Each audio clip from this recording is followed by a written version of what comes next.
Okay, so this video's catching on a little among the electrician world here because of some comments this guy made and a code claim he makes that appears to be false. But rather than pile up on him like everybody else is doing in the comment section, let's actually go through the issues at hand and see where he was wrong and where he was right. So those are two circuits, one for the disposal, one for the dishwasher. But he notices that there's only one neutral. There's only one neutral back to the panel from here. And then when he goes to the panel, he says this. 240 volt breaker. That should not turn that off. There is no code violation about sharing neutrals. And if you were to share neutrals, you do need a 2-pole breaker or 2 single-pole breakers with a handle tie.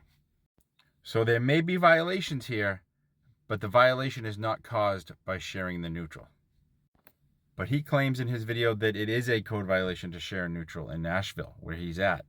So I dug into Nashville's code. From what I found, Metro Nashville is on the 2017. And they have listed what they've amended to the 2017 here. Sharing neutrals is under 210.4. There's nothing here amending 210.4. I can find nothing in the Nashville code or amendments to the 2017 that says you cannot share neutrals.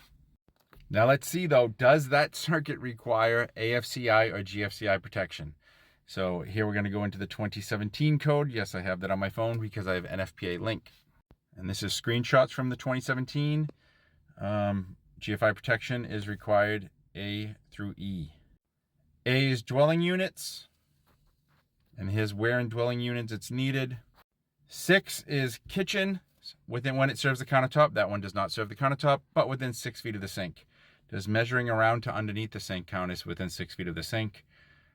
I think so, but maybe, but it really doesn't matter because D straight up specifically says GFI protection shall be provided for outlets that supply dishwashers installed in dwelling units. So that circuit needs GFI protection. So we can install 2 GFIs and still share a neutral and it'll work fine. But some people have pointed out that it calls for the GFI protection to be readily accessible. What does readily accessible mean? Here is the definition of readily accessible. If I try to read it, I'll mess it up. But you tell me, is under the sink, we have to open cabinet doors, still readily accessible? You don't have to resort to ladders. You don't have to resort to tools. Does moving the Windex that might be stored under there count as removing obstacles? I don't think so. I think underneath the kitchen sink, I'd call it readily accessible. But now what about AFCI protection? Okay, here we are in the 2017 210.12 arc fault protection, A dwelling units required in kitchens. In the 2017, it was required in kitchens. So that circuit needs to be AFCI protected, which you can get AFCI protection with the shared neutral if you buy a 2-pole AFCI breaker, but they're expensive. It's going to be probably cheaper to come up with plan B.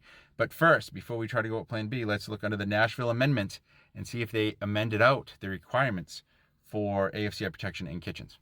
Okay, the Metro Nashville amendments to the 2017 to the 210.12, which is the arc fault requirements.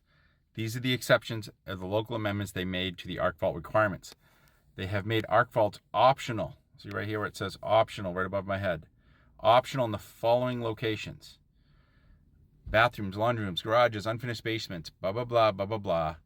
I do not see them listed as optional for kitchens.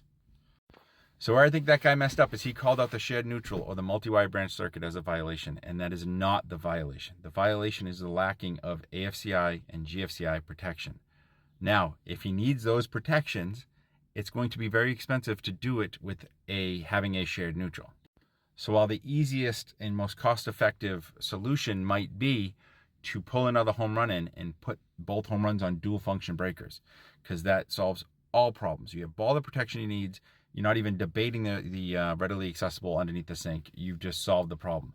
So well, his fix of pulling in another home run and putting in 2 arc fault breakers might be the easiest way to go. It didn't have to be that way. And the way you word it that way, when you say this is a violation, everyone's going to call you out that it's not the violation. The shared neutral was not the violation. All right. Thank you very much.